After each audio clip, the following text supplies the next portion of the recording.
Hi hello friends, నేను మిస్సెసి 2 నిమిషాల్లో నూకల ఉప్మా ఎలా చేయాలో ఇప్పుడు చూసుకుందాం. కావాల్సిన పదార్థాలన్నీ ఇగో ప్లేట్లో పెట్టుకున్నాను. ఒకటి ఒకటి మీకు చూపిస్తాను, చెప్తాను కూడా. ఒకసారి చూసుకొని అంటే పల్లీలు, తర్వాత గుళ్ళుపప్పు, శనగపప్పు, జీలకర్ర, కరివేపాకు, పెసరపప్పు సాయి పెట్టుకున్నది, తర్వాత అల్లం, పచ్చిమిర్చి తగినన్ని, ఆనియన్స్, టమాటీ. మీరు ఇంకా వేసుకోవాలంటే ఆనియన్ మరొకటి వేసుకోండి, టేస్ట్గా ఉంటుంది. పచ్చిమిర్చి కావాలన్నా మరొక 2 ఎక్స్ట్రా వేసుకోండి. ఇప్పుడు అవన్నీ కట్ చేసి పక్కన పెట్టేసుకుందాం.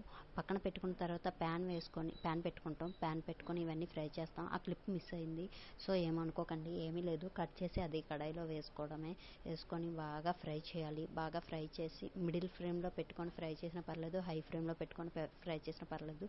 ఇప్పుడు టమాటో బాగా ఏగింది కదా, టమాటో యాడ్ చేద్దాం. టమాటో యాడ్ చేసిన తర్వాత బాగా మిక్స్ చేసుకుందాం. బాగా మిక్స్ చేసుకున్న తర్వాత నేను నూక ఆల్రెడీ కడిగి పక్కన పెట్టుకున్నాను. బియ్యం నూక అంటే 2 గ్లాసులు తీసుకున్నాను నేను. 2 గ్లాసులకి 4 గ్లాసులు వాటర్ వేసుకోవాలి. సో నేను ఇప్పుడు బాగా ఏగిపోయింది కదా, 4 గ్లాసులు వాటర్ వేసుకుంటున్నాను కొలిసి. నేను ఛానల్ కొత్తగా క్రియేట్ చేశాను, సో మీరందరూ నాకు సపోర్ట్ చేయాలని నేను మనస్ఫూర్తిగా కోరుకుంటున్నాను. 4 గ్లాసులు వాటర్ వేసిన తర్వాత మనం తగిన ఉప్పు మాత్రమే మనం యాడ్ చేస్తాం. ఉన్నవన్నీ యాడ్ చేసేసుకున్నాం. కారం కావాలి అంటే ఎండుమిర్చి కూడా వేసుకోవచ్చు, అది ఆప్షనల్ వేసుకోవాలంటే. నేను ఆల్రెడీ కడిగి ఉన్నది. ఎసరు బాగా మరిగింది కదా, నేను కడిగి ఇందులో వడపెట్టుకున్నాను. ఎందుకంటే బియ్యం నూక కదా, 2 సార్లు కడిగి పక్కన పెట్టుకుంటే మంచిదని. బేసిక్గా వీడియో తీసిన వాళ్ళు ఎవరు లేరు, అందుకనే నేనే ఒక చేత్తో తీసుకొని ఒక చేత్తో చేయడం వల్ల కొన్ని క్లిప్లు మిస్ అయ్యాయి. సారీ, ఏమనుకోకండి. ఏమైనా కావాలంటే కామెంట్లో పెట్టండి, నేను దానికి రిప్లై ఇస్తాను. ప్రతి ఒక్కరికి రిప్లై ఇస్తాను. ప్లీజ్ లైక్, షేర్, సబ్స్క్రైబ్ చేసుకోండి.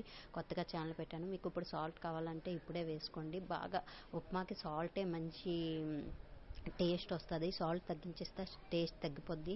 నేను ఇది ఎందుకు పెట్టానంటే ఆవిరి బయటికి పోకుండా ఆవిరితో ఉడికించుకుంటే ఇంకా బాగుంటుంది. చూడండి, మూత తీసి చూస్తే ఎంత పొడిగా వచ్చిందో. ఎంత త్వరగా అంటే 2 నిమిషాల్లో మనం ప్రాసెస్ అంతా అవుతుంది. చెప్పుకోవడానికి 2 నిమిషాలే, కానీ టేస్ట్ మాత్రం సూపర్గా ఉంటుంది.